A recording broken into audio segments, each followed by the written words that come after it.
আসসালামু আলাইকুম প্রিয় ভাই বোনেরা, আজকে আপনাদের সামনে হাজির হয়েছি হচ্ছে ডেজিস ডায়েরি থেকে গরুর মাংস দিয়ে আলু দিয়ে গরুর মাংস। আলু দিয়ে গরুর মাংসটা আমরা সবাই রান্না করি, এক একজন এক এক রকমভাবে হয়তো রান্ধি। সবাই করে এই রান্না হয়, এটা খুব প্রিয় এবং ফেভারিট একটা রান্না বাঙালির। এটা আমি প্রথমে কড়াই গরম করে তার মধ্যে তেল দিয়ে নিলাম। তেল দিয়ে আমি এক এক করে গরম মশলাগুলো দিয়ে দিব, তেজপাতা, এলাচ, দারচিনি, লবঙ্গ এগুলো দিয়ে দিলাম। এগুলো দিয়ে একটু হালকা নাড়াচাড়া দিয়ে আমি এবার দিয়ে দেবো হচ্ছে পেঁয়াজ কুচিগুলো দিয়ে দিলাম, দিয়ে সুন্দর করে ভাজা ভাজা করে নিব। কুচিগুলো একটু ভালো মতো ভেজে নিতে হবে।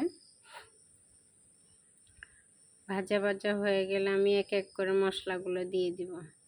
প্রথমে হচ্ছে একটু লবণ দিলাম পরিমাণ মতো, তারপরে দিয়ে দিলাম হচ্ছে একটু গরুর মাংসের মশলা, রাঁধুনি মাংসের মশলাটা, তারপরে মরিচের গুঁড়া, হলুদের গুঁড়া, ধনিয়ার গুঁড়া এগুলো সব দিয়ে দিলাম। আমার ধনিয়ার সাথে কিন্তু রাঁধুনি, মৌরি এবং মিষ্টি জিরা এগুলো সব মিক্স আছে, জিরা, মিষ্টি জিরা সব। একটু বেশি করে পানি দিয়েছি যাতে মশলাটা ভালো মতো সেদ্ধ হয়ে কষায়। একটু আদা রসুন দিয়েছি, কষায় যাতে মশলার গন্ধটা চলে যায়, গিয়ে ভালো করে কষায় নিতে হবে। একটু ভালো করে কষায় একদম তেলটা যখন উপরে উঠে আসবে, মশলাটা যখন একদম লেগে লেগে আসবে, ঠিক ওই টাইমে আমি বিফটা দিয়ে দিব, মাংসটা দিয়ে দিব। যেমন মশলাটা একদম হয়ে গেছে, লেগে লেগে আসছে, ঠিক এই টাইমে আমি মাংসটা দিয়ে দিলাম।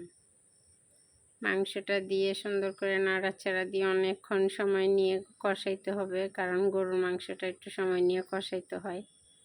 এটা কষানোর উপরে ডিপেন্ড করে তরকারির স্বাদ। মশলা কষানো এবং মাংসটা কষানোর উপরে অনেকটা তরকারির স্বাদের বিষয়টা ডিপেন্ড করে। এর জন্য ভালো করে সময় নিয়ে, অনেকক্ষণ সময় নিয়ে ধৈর্য সহকারে একটু কষাই নিব। কষানো হয়ে গেলে এই যে মাংসটা একদম মশলাটা লেগে যাবে, মাংসটা একদম হয়ে যাবে, তেলটাও উঠে আসবে। আমি কিন্তু একটু তেল কম কম করে দিই, আমার মাংসের মধ্যে এমনি চর্বি টর্বি থাকে, সেই জন্য আমি একটু তেল কম করে দিই। আলুগুলো দিয়ে তারপর আর একটু ভালো করে কষাই নেব, সামান্য একটু পানি দিয়েছি, দিয়ে আর একটু কষাই নেব। আর একটু ভালো মতো কষানো হয়ে গেলে তারপর আমি পরিমাণ মতো একটু ঝোল দিয়ে নিব তরকারিতে। যেহেতু মাংসটা একটু হালকা ঝোল হবে, বেশি এটা শুকনো হবে না। কয়েক কোয়া রসুন দিয়ে দিলাম, আস্ত রসুনটা দিলে আমার ভালো লাগে খেতে, তাই এবার মাংসতে একটু পরিমাণ মতো ঝোল দিয়ে দিলাম। ঝোলটা দিয়ে সুন্দর করে নাড়াচাড়া দিয়ে ঢেকে দিব।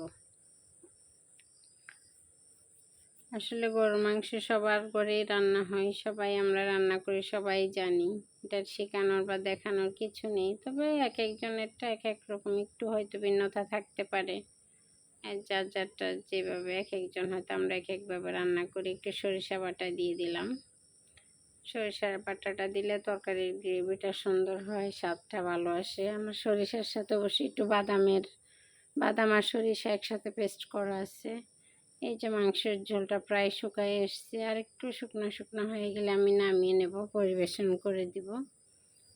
দেখবেন, খেয়ে ট্রাই করে যদি ভালো লাগে জানাবেন, ভালো না লাগলেও জানাবেন, যাতে ভালো করতে পারি। আসসালামু আলাইকুম।